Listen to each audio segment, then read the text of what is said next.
साथियों, आज हम हुल विद्रोह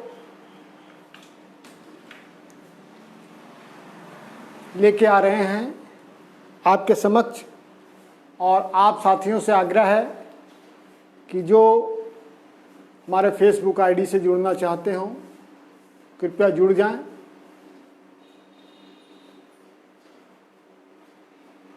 तो साथियों, मैं पुनः आपसे आग्रह कर रहा हूं कि जो जुड़ना चाह रहे हैं साथी वो जुड़ जाएं। अब मैं अपनी बात की शुरुआत करने जा रहा हूं।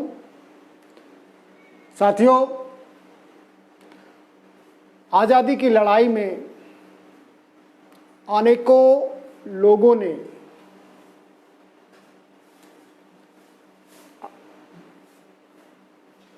शिरकत किए।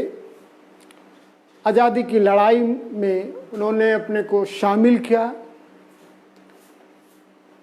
अनेक लोग शहीद हुए। विभिन्न जाति विभिन्न संप्रदाय के लोग इस लड़ाई को अपने अपने ढंग से अंजाम दिए। इसमें झारखंड की ये हुलगुलान की धरती, झारखंड की ये हूल की धरती सबसे अग्रणीय है। दोस्तों, आज़ादी की लड़ाई में जनजातियों की अहम भूमिका रही और जनजाति के अलग अलग समुदायों ने अंग्रेजी हुकूमत के खिलाफ बिगुल फूका। यहाँ के शोषण दोहन अत्याचार के खिलाफ में अपने बिगुल फूका और उसके प्रतिकार किए, उसके लिए विद्रोह किए, उसके लिए संघर्ष किए। साथियों, आज हुल विद्रोह की बात करने से पूर्व मैं चाहूँगा कि आज कारगिल विजय दिवस है। आज कारगिल विजय दिवस है, तो मैं कारगिल के शहीदों को नमन करते हुए उन दिनों जो लिखी गई कविता, कारगिल युद्ध के दरमियान जो लिखी गई कविता आपके साथ शेयर कर रहा हूं और उन शहीदों को समर्पित कर रहा हूं। तो मैं ये कविता के साथ आपके अपनी बात का आगाज़ कर रहा हूं। हे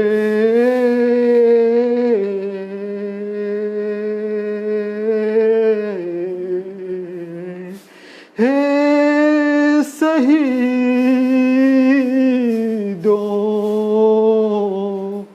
तुझे सलाम, हे शहीदों तुझे सलाम। मातृभूमि के खातिर तूने जीवन किया कुर्बान, हे शहीदों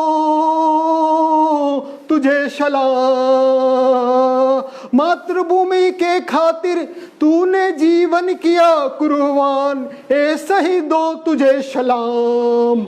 असंख्य विविधता सह कर तूने बढ़ाई भारत की शान, हे शहीदों तुझे सलाम, हे शहीदों तुझे सलाम, हे शहीदों तुझे सलाम। हम सर्वस्व निछावर कर भी कर्ज तुम्हारा चुका न पाएंगे, हम सर्वस्व निछावर कर भी कर्ज तुम्हारा चुका न पाएंगे, नहीं वो सम्मान जुटा पाएंगे। हे शहीदों, हे शहीदों तुझे सलाम। सरहद की रक्षा को जिन माओं ने भेजा तुझे, सरहद की रक्षा की, सरहद की रक्षा को जिन माओं ने भेजा तुझे, उन्हें कोटि कोटि प्रणाम। हे शहीदों तुझे सलाम, हे शहीदों तुझे सलाम। तूने भारत तू ही भारत के सच्चे संतान हो, तू ही भारत के सच्चे संतान हो। हमें सच्चाई की राह दिखाया तूने, देश पर मिटना सिखाया तूने। हे अमर शहीदों, हे अमर शहीदों तुझे सलाम, हे अमर शहीदों तुझे सलाम। धन्यवाद साथियों। मैं कारगिल के शहीदों के नाम ये कविता जो कारगिल युद्ध के दरमियान रचित है और हमारी सबसे पहली काव्य संग्रह रेत पे तन्हा में प्रकाशित है। इस कविता के साथ मैं शहीदों को श्रद्धांजलि देते हुए, उन्हें समर्पित करते हुए पुनः मैं अपनी बात पे आता हूँ। तो साथियों, मैं हो विद्रोह के संबंध में बात कर रहा हूँ। साथियों, ये बड़ा ही छोटा सा शब्द है, हो विद्रोह, लेकिन इसमें अपने आप में बहुत मायने समेटे हुए हैं, बहुत से अर्थ समेटे हुए हैं। यूँ तो बहुत छोटे दरमियान में टुकड़े टुकड़े में 2 बार हो विद्रोह हुए, 1820-21 के बीच और पुनः वो 1837 में हो जातियों ने विद्रोह किया। तो सबसे पहले हमें ये जानने की ज़रूरत है साथी कि जिस समय ये विद्रोह के बिगुल फूके गए, उस समय ब्रिटानी हुकूमत में कंपनियों का शासन था और कंपनी भारत में आगमन के बाद उसके आगमन 1767 ईस्वी में झारखंड में आगमन हुआ। 1767 ईस्वी में वो झारखंड में प्रवेश किया, लेकिन अपने अधिपत्य जमाने में उससे 70 वर्ष लग गए। 1837 ईस्वी में अंग्रेजी कंपनी झारखंड की धरती पर अपना आधिपत्य जमा पाया।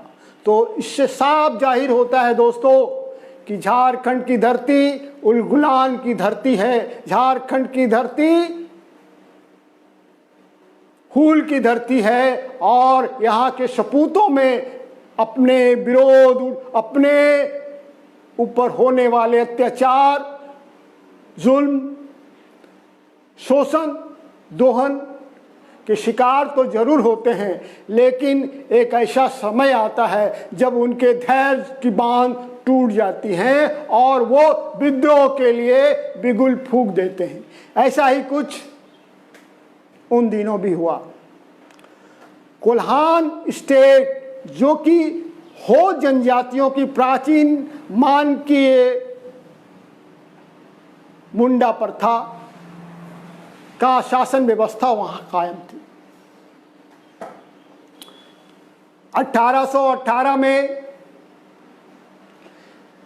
ईस्ट इंडिया कंपनी ने बंगाल को मद्रास से जोड़ने वाली जैक्सन रोड का कार्य आरंभ किया। बंगाल से मद्रास तक गुजरने वाली वो सड़क सीम्भू जिला से भी गुजरी और खास करके हो जातियों के गांव से गुजरी। तो सड़क निर्माण के दरमियान अंग्रेजी कंपनी के सिपाहसालार, उनके अधिकारी उधर से होकर आते थे और रोड बनाने के दरमियान वो आदिवासियों के गांव में प्रवेश किए। आदिवासियों के साथ उन्होंने दुर्व्यवहार किया। आदिवासियों के साथ हो जनजाति के, खास करके हो जनजाति के उस आदिवासियों के साथ में उनका रवैया बहुत ही गिरा हुआ था। वो उन्हें पशुवत समझते थे, उन्हें मजबूर करते थे कि उन्हें पालकी में उठाकर पहाड़ियों तक ले जाए। उन्हें उनके घरों में वो आतिथ्य जबरन स्वीकार करने के लिए मजबूर करते थे। और वहाँ इतना ही नहीं कि वो आदिवासी हो जनजाति के सीधे साधे बहु बेटियों की आबरू से भी खेलते थे।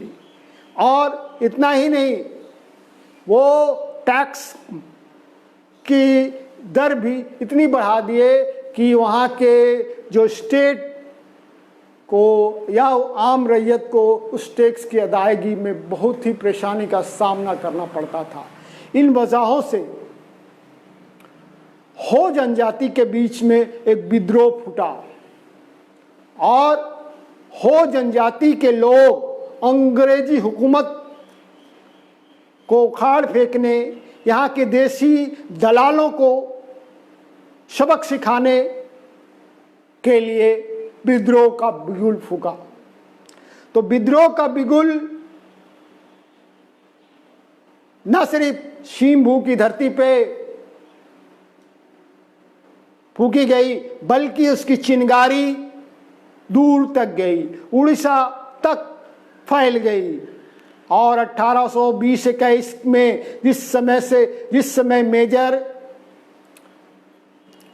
सेफ्रेंज हुआ करते थे, विद्रोह के कुछ दिनों के बाद अंग्रेजी कंपनी वहाँ के हो जनजातियों के बीच आना और उनका संपर्क एक तरह से विच्छेद रहा। लेकिन पुनः 1837 ईस्वी में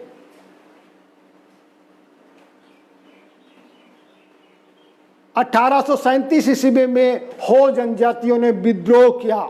उस समय कैप्टन अधिकारियों के कैप्टन थे विल्किंसन।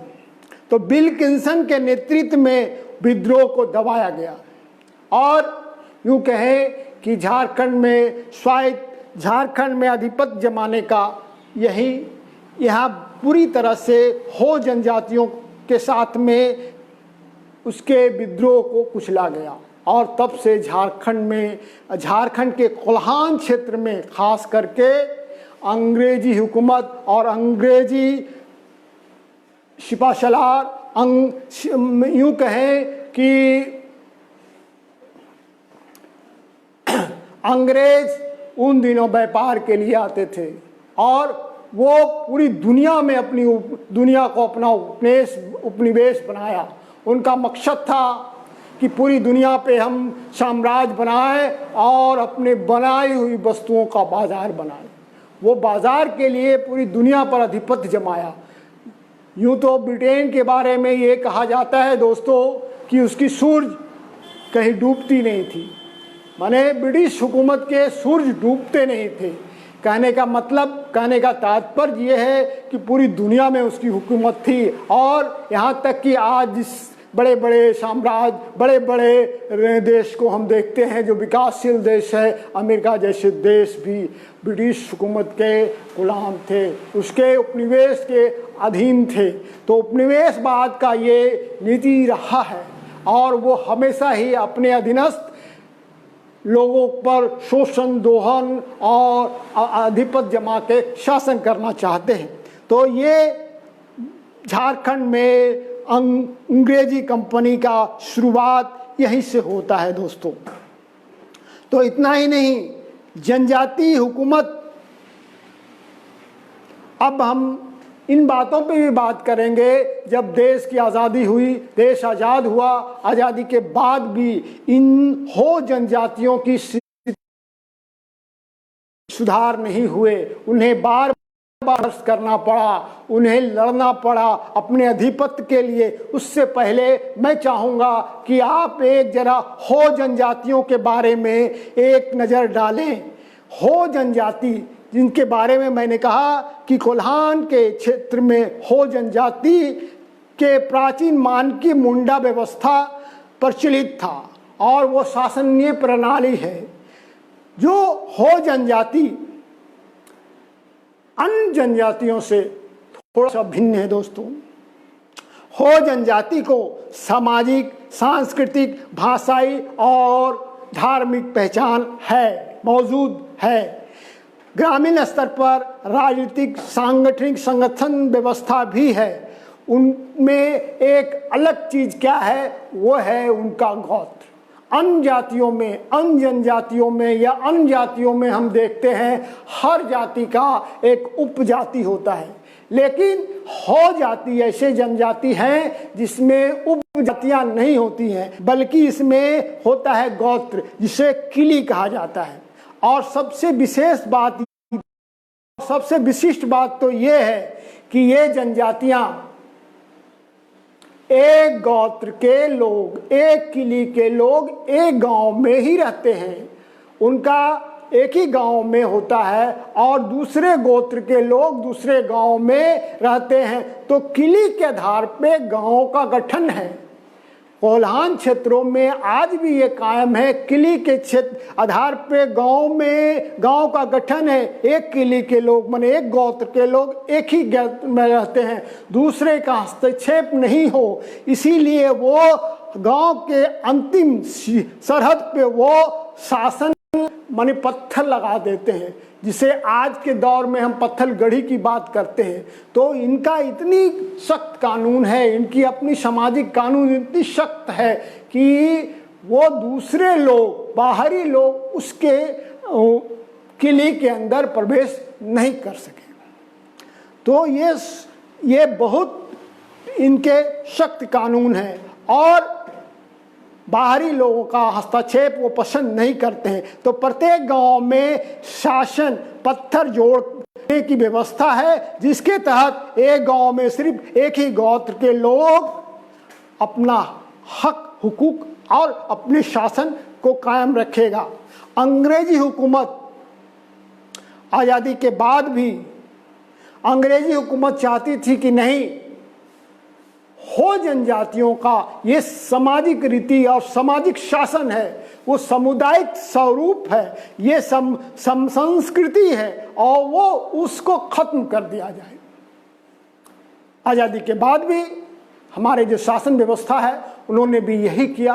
हो जनजातियों की ये अपनी सामाजिक व्यवस्था को खत्म करने के लिए पुरजोर प्रयास और जारी है। इसके लिए लोगों ने आज भी संघर्ष किया और इसके लिए कुर्बानियां दी। ये ऐसी जनजाति है जिसमें सामूहिक सामुदायिकता की अटूट पहचान और सामुदायिकता का स्वरूप, सामुदायिक सोच और व्यक्तिगत नेतृत्व पे ये विश्वास नहीं करते। ये सामुदायिक और समूह पर विश्वास करने वाले हैं। मैं इस पे थोड़ा सा ये भी बता दूं कि हो जनजाति खास करके सीम्बू जिला के चाईबासा, चकरधरपुर इलाके में निवास करते हैं। तो चकरधरपुर आदि इलाके में निवास करते हैं। इसके अलावे ये उड़ीसा के मसूरभंज, कयोकार और सुंदरगढ़ जिले में भी निवास करते हैं। बहुत पुरानी बात है, जिस समय आदमी कबीलाई हुआ करता था, ग्राम सभ्यता के विकास के पूर्व हर जनजाति ही नहीं बल्कि तमाम मनुष्य कबीलाई हुआ करते थे, और उस समय कबीलाओं की प्रथा थी। और उस समय मुंडा कबीला से के ही ये अंग है। हो जनजाति मुंडा जनजाति का ही एक पार्ट है, एक अंश है, एक अंग है। लेकिन उन्होंने अपने उस समुदाय से बगावत करके अपने मोड़ उन्होंने सीम्बू जिला के ओर ले लिया, और सीम्बू जिला ही हो जनजाति का उद्गम स्थान झारखंड में माना जाता है। तो हो जनजाति जब मुंडा समुदाय से अलग हो गए तो उसकी एक अलग पहचान हो गई। उसने अब कालांतर में उन्होंने अपने बदलाव किए, और बदलाव में उनका एक सख्त कानून, सख्त सामाजिक रीति है कि वो उपजातियां नहीं है, इसमें गोत्र है, किली कहा जाता है, और ये उसी को अपना मान्यता बनाकर आगे बढ़ते गए।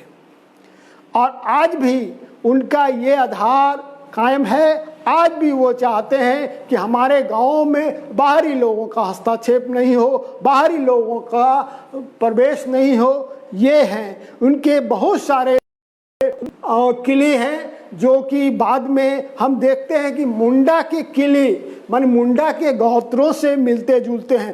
तो हम उनके बहुत सारे किले पे नहीं बात करके जो मुंडा समुदाय के किले से, उनकी जनजाति से मिलते जुलते हैं, उस पे हम थोड़ा सा सामने आपके समक्ष रख देते हैं। जिसमें से खास करके जोजो, हासदा, कुसुम, सोय, तुरु, चाड़िया, हेब्रम, बालमुचू, बागे, मुंडारी, बारजो, बादरा, पुत्री, इसी तरह के जो किली हैं वो मुंडा समुदाय से मिलता जुलता है। तो ये साफ जाहिर होता है कि मुंडा समुदाय का ही एक पार्ट हो जनजाति के लोग हैं। अब हमें ये देखने की ज़रूरत है दोस्तों कि जब हम आज़ाद हुए, आज़ादी के बाद भी हो जनजाति का संघर्ष कम नहीं हुआ, उनका संघर्ष जारी रहा। इसलिए जारी रहा कि उनकी अपनी जो सामाजिक बनावट है, इसके तहत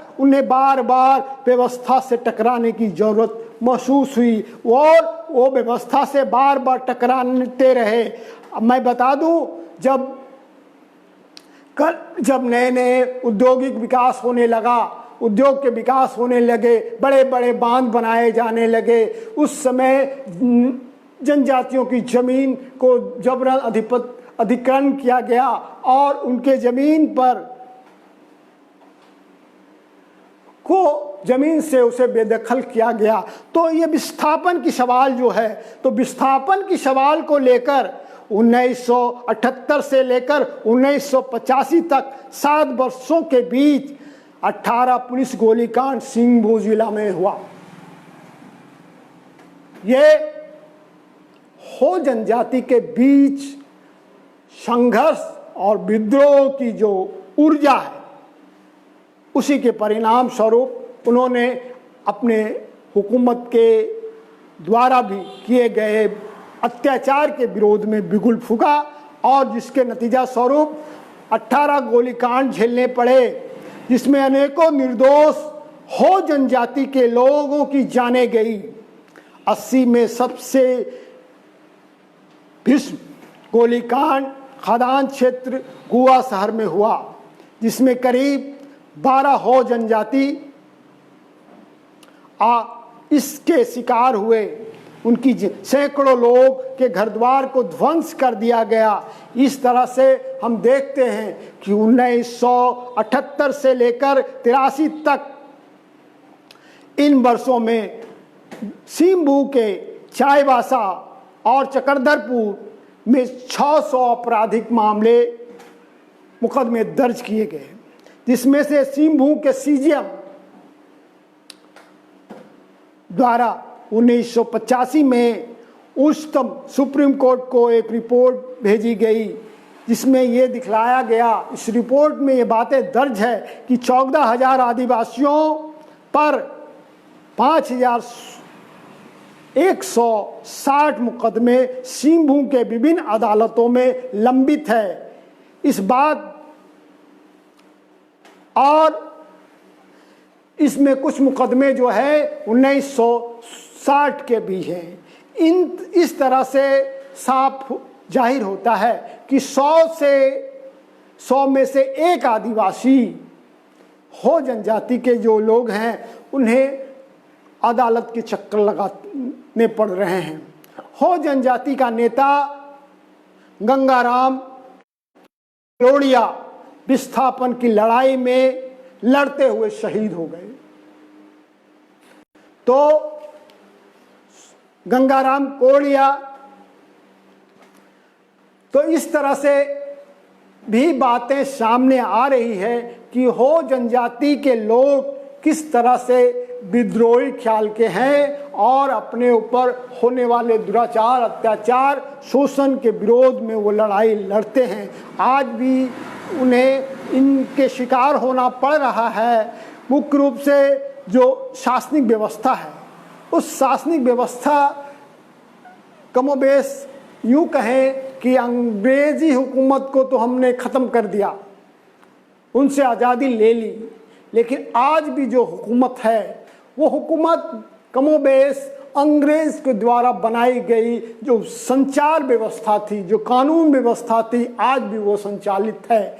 इसीलिए बहुत हद तक हम आम जन की हित में की उम्मीद हम नहीं कर सकते हैं। साथियों, तो हो जनजाति के साथ उभर रहे, उसके साथ हो रहे शोषण अत्याचार के विरोध में वो हमेशा ही लड़ते रहे और न्याय के लिए उन्होंने कुर्बानी दी, सैकड़ों कुर्बानी दी, और उनके हाल में उनके नेता गंगाराम कलोड़िया भी शहादत हुई। तो इस तरह से हो जनजाति का संक्षेप में चर्चा आपके बीच हम कर गए। तो आदिवासियों के बीच यूँ तो आदिवासी बहुत ही सरल, सहज और निश्चल आम आदमी के तरह, तिगड़मी आम सोच के तरह वो नहीं होते हैं कि अपने स्वार्थ लोलुपता से, बहुत आज भी आदिवासी समाज स्वार्थ लोलुपता से दूर है। उन्हें अपनी स्वार्थ की उतनी चिंता नहीं है, वो अपने बातों पे अडिग होते हैं और अपने हित के लिए तब लड़ते हैं जब उनके ऊपर जुल्म अत्याचार बढ़ जाता है। तो इसी तरह से मैं क्रमशः आदिवासी समाज झारखंड में उठने वाले आंदोलन के बारे में आपके साथ में साझा कर रहा हूं और करूंगा। कालांतर में भी मैं ये इन बातों को लेकर आपके बीच आऊँगा। लेकिन मैं साथ ही आपको एक सूचित कर दूं कि 31 तारीख को कलम के सिपाही मुंशी प्रेमचंद की जयंती है और हम साथियों ने तय किया है कि मुंशी प्रेमचंद की जयंती हर जिला में अपने अपने ढंग से मनाए जाएंगे। तो मैं भी अपने मुंशी प्रेमचंद के संबंध में एक लिखे गए आर्टिकल जो कि उत्तरा में पिछले दिनों प्रकाशित हुई है, मैं मुंशी प्रेमचंद की प्रासंगिकता के सवाल को लेकर पुनः आपके बीच आऊँगा। धन्यवाद। झारखंडी जोहार। अगर आपको पसंद आए हमारी बात तो आप इसे सब्सक्राइब करें, इसे लाइक करें। पुनः मैं आप सबों को जोहार और धन्यवाद दे रहा हूँ। धन्यवाद।